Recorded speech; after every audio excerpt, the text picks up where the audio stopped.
Hello and welcome to all our viewers in Nigeria and around the world to News Cycle on Global Television. Coming to you live from the nation's capital, Abuja, I am Jumai Manson. Now, a quick reminder that Global Television is on DSTV channel 365 and Star Times channel 276. You can download the Global TV Nigerian mobile app for Android and iOS devices to keep track of our broadcast. Now, the news in full. Opinions have been divided in the South-South geopolitical zone since when President Bola Tinubu commanded the leaders of the Pan-Niger Delta Forum, PANDEF, who visited him in Abuja to return and tell the governor of Rivers State, Siminalayi Fubara, to toe the path of peace in the political crisis between him and the Federal Capital Minister, FCT, Nyesom Wike. The former military governor of the old River State, King Alfred Dias-Swift, and the ex-governor of Akwa Ibom State, Obon Victor Atta, who are the co-chairmen of the Board of Trustees both of PANDEF, led the group's delegation to the presidential villa, Abuja. President Tinubu directed the leaders, who differentiatingly requested his fresh intervention before the feud snowballed into a full-blown crisis, to return home and advised Fubara to obey the Supreme Court's judgment. Oyo State government has commenced the payment of bursary awards to students of the state extraction in law school, medical school, aviation school, and final year students of universities and polytechnics across the countries.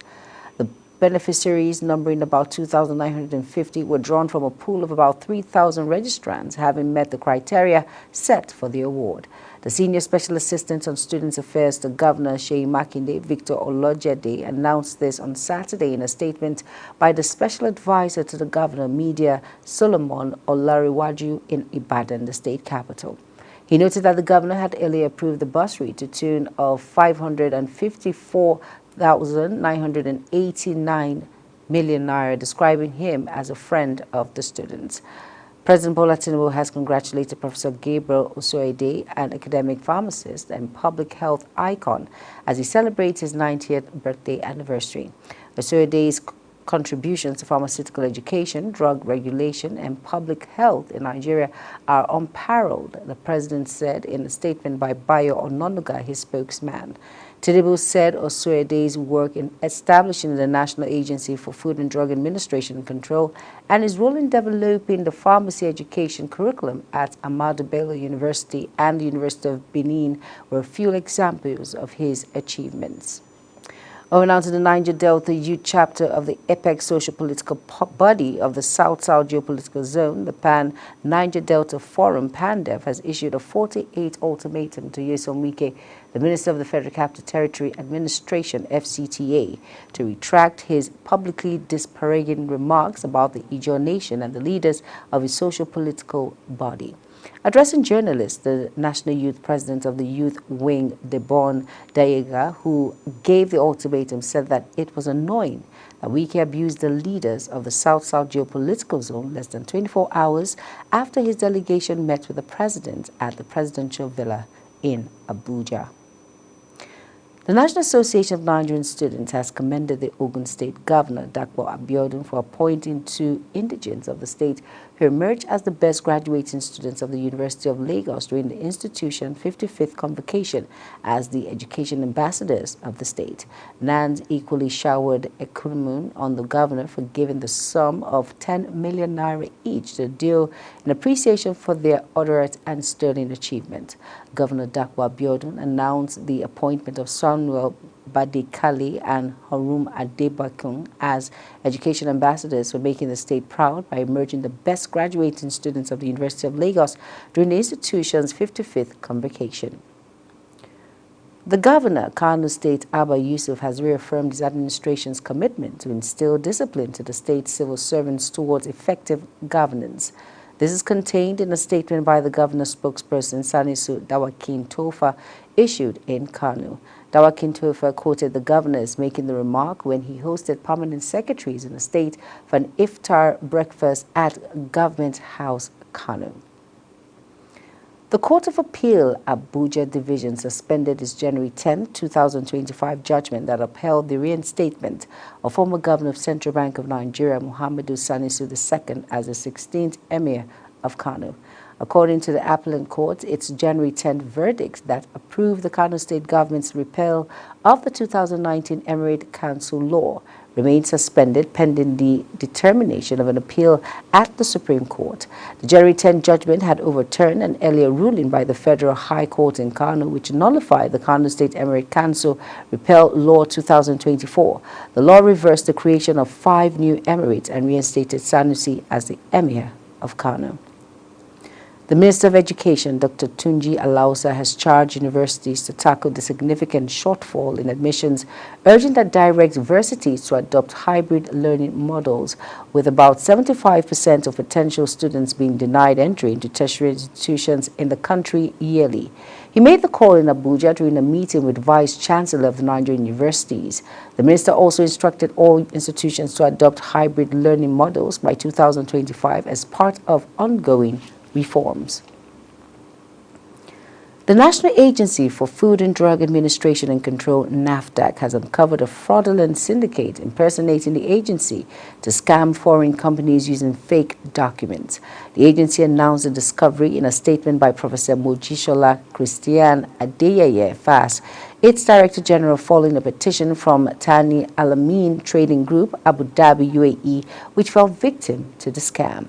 It was revealed that the syndicate is being led by one Ikoro Mag Ifendu, who was arrested on February 7, 2025 in Aba, Abia State for allegedly defrauding foreign firms by posing as a NAFDAC official. The Nigerian Air Force has said airstrikes from operatives in Katsina State have disclaimed notorious criminal hideouts in Angwari, Goga, Hill Forest, Rawon Gidaya Ward, and Faskari local government area of the state. The operation, carried out by the air component of Operation Fasin Yama in the early hours of Thursday, targeted the fortified camps of 2 notorious bandit kingpins, Gero and Halaji Riga. A statement by the Deputy Director of Public Affairs and Information, Nigerian Air Force Group Captain Kabir Ali, said the airstrike successfully neutralized over 20 bandits, with additional casualties reported in the surrounding rocky hills. You are watching the live broadcast of News Cycle. When News Cycle returns, Kaduna inaugurates electronic vehicle project. Details coming shortly, plus foreign and sports stories on the other side of this break. Please stay with us.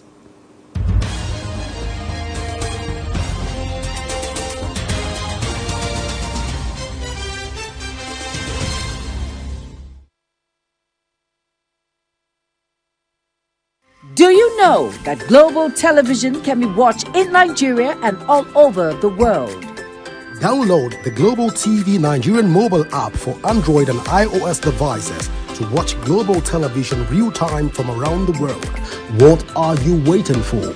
Start downloading and stay connected to global television.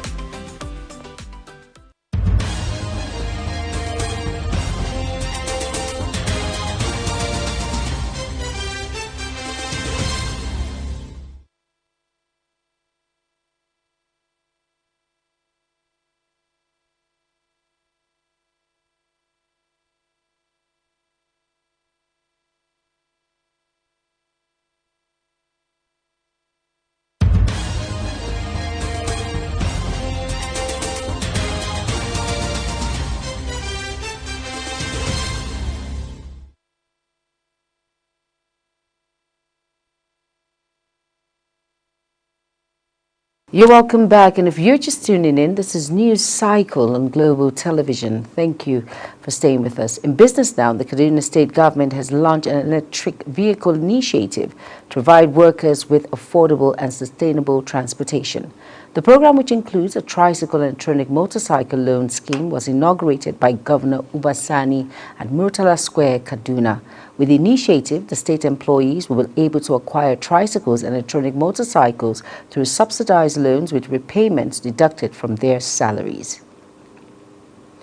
Enugu State government has ordered all motor spare parts markets in the state to relocate to the newly constructed International Motor Spare Parts Market at Sunday Udi local government area.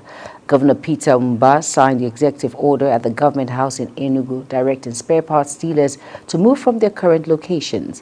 The government stated that the move will provide better infrastructure, security, and business opportunities for the motor spare parts dealers.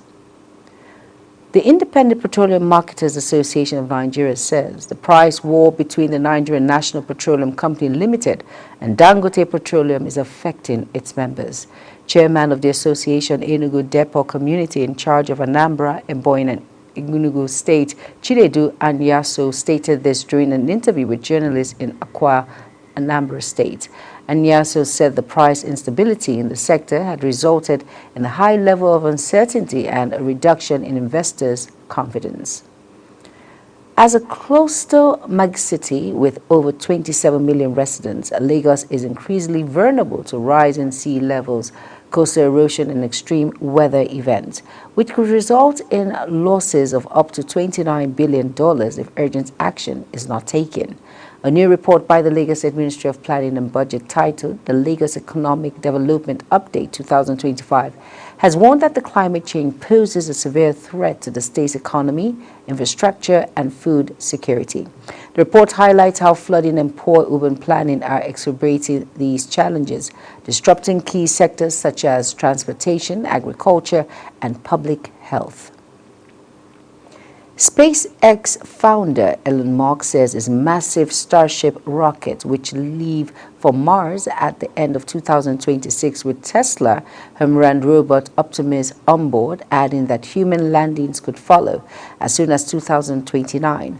Musk, who is also the Tesla CEO, brought out the company's Optimus robot at an event last year. He said the dancing robot would one day be able to do menial tasks as well as offer friendship, and expected them to retail for $20,000 to $30,000. Cuba suffered a general blackout caused by the crash of its national electricity grid. Officials says the fourth major power outage on the cash-strapped communist island in 5 months. Writing on the social network X, Prime Minister Manuel Mororo Cruz said the government was working tirelessly to restore power.